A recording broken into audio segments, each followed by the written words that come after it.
Welcome back to my channel Fauzi's dreams kitchen. പെട്ടെന്ന് തയ്യാറാക്കാൻ പറ്റിയ വളരെ ടേസ്റ്റിയുള്ളൊരു തക്കാളി മോരുകറിയുടെ റെസിപ്പി ആയാലും ആദ്യം തന്നെ ഒരു ചട്ടി അടുപ്പിൽ വെച്ച് അതിലേക്ക് ആവശ്യത്തിന് വെളിച്ചെണ്ണ ഒഴിച്ചു കൊടുക്കാം. ഒരു സവാള സ്ലൈസ് ചെയ്തതും 2 പച്ചമുളക് സ്ലൈസ് ചെയ്തതും ഇട്ട് നന്നായിട്ടൊന്ന് വഴറ്റി കൊടുക്കാം. അതിലേക്ക് ആവശ്യത്തിന് ഉപ്പിട്ട് കൊടുക്കാം. മഞ്ഞൾപ്പൊടി, മുളക് പൊടി ഇട്ട് ഒന്നുകൂടി മിക്സ് ചെയ്ത് കൊടുക്കാം. 3 തക്കാളി സ്ലൈസ് ചെയ്തത് ഇട്ടിട്ട് മൂടി വെച്ചൊന്ന് വേവിച്ചെടുക്കാം. ഇനി 3 ടേബിൾ സ്പൂൺ തേങ്ങായും 3-4 ചെറിയ ഉള്ളിയും 3-4 വെളുത്തുള്ളിയും 1/2 ടീസ്പൂൺ ജീരകവും കൂടി തൈര് ഒഴിച്ചിട്ട് നമുക്ക് നന്നായിട്ട് അരച്ചെടുത്തിട്ട് വെന്ത് വന്ന ഈ തക്കാളിക്കൂട്ടിലേക്ക് ഒഴിച്ച് നന്നായിട്ടൊന്ന് മിക്സ് ചെയ്ത് കൊടുക്കാം.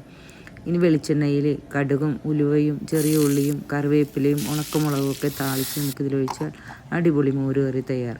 ഞാനിതിൻ്റെ കൂടെ നല്ല ചോറും ഉണക്കക്കൊഴുക ഫ്രൈയും ചമ്മന്തി പപ്പടമൊക്കെ കൂട്ടിയാണ് കഴിച്ചത്. അപ്പോൾ വീഡിയോ ഇഷ്ടമായ കൂട്ടുകാർ ലൈക്ക് ചെയ്യുക, കമൻറ്റ് ചെയ്യുക, ഷെയർ ചെയ്യുക, സബ്സ്ക്രൈബ് ചെയ്ത് കൂടെ കൂട്ടാനും മറന്നു വരുത് കൂട്ടുകാരെ. വീണ്ടും കാണുന്ന